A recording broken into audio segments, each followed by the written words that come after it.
முக்கியமான கட்சிகளுடைய 2025க்கான கோல் பார்க்கறதுக்கு முன்னாடி 2024ல நம்முடைய தமிழ்நாட்டில் நடந்த முக்கியமான சம்பவங்கள் அதை ஒரு ரீவைண்ட் பார்த்துடலாங்க சுருக்கமாக.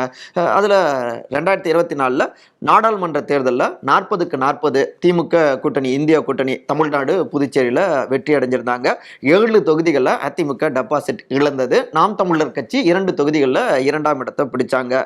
கன்னியாகுமரி, புதுச்சேரி. அடுத்து விக்கிரவாண்டி இடைத்தேர்தல் நடந்தது.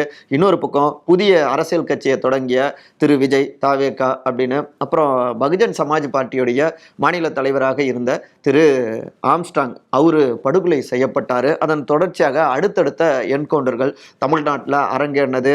இன்னொரு பக்கம் கவரப்பேட்டை ரயில் விபத்து, அதுக்கப்புறம் திருப்பி அனுப்பப்பட்ட கேரள மருத்துவ கழிவுகள், அப்புறம் முதலமைச்சர் திரு மு.க. ஸ்டாலினுடைய வெளிநாட்டு பயணம், துணை முதலமைச்சரான திரு உதயநிதி ஸ்டாலின், ஜெயிலிருந்து பிணையில வெளிவந்த அமைச்சர் திரு செந்தில் பாலாஜி, இன்னொரு பக்கம் திரு எடப்பாடி அவர்களை அதிமுக பொதுச் செயலாளர் ரவுண்டு கட்டிய 6 முக்கியமான மாஜிக்கள், அதாவது பிரிந்து நீக்கப்பட்டவர்களை சேர்க்கணும் அப்படின்னு. இன்னொரு பக்கம் காங்கிரஸ்ல திரு ஜெயக்குமார் அவருடைய படுகொலை, அப்புறம் அண்ணாமலை அவர்களுடைய லண்டன் பயணம், அதானி அவர்களுடைய தமிழ்நாடு வருகை, நம்ம எல்லோரையுமே நடுநடுங்க வைத்த கள்ளக்குறிச்சி கள்ளச்சாராய மரணம், ஜாஃபர் சாதிக் அவர்களுடைய கைது, இப்படி நிறைய முக்கியமான சம்பவங்கள் இந்த 2024 அரங்கேனது. திரு ரஜினிகாந்த், திரு சீமான் 2 பேருடைய சந்திப்பு, திரு ஹெச் ராஜா அவருடைய கைது அப்படின்னு நிறைய முக்கியமான சம்பவங்கள் 2024 அரங்கேறினதுங்க. பெரும் தாக்கத்தையும் ஏற்படுத்தியிருக்கு.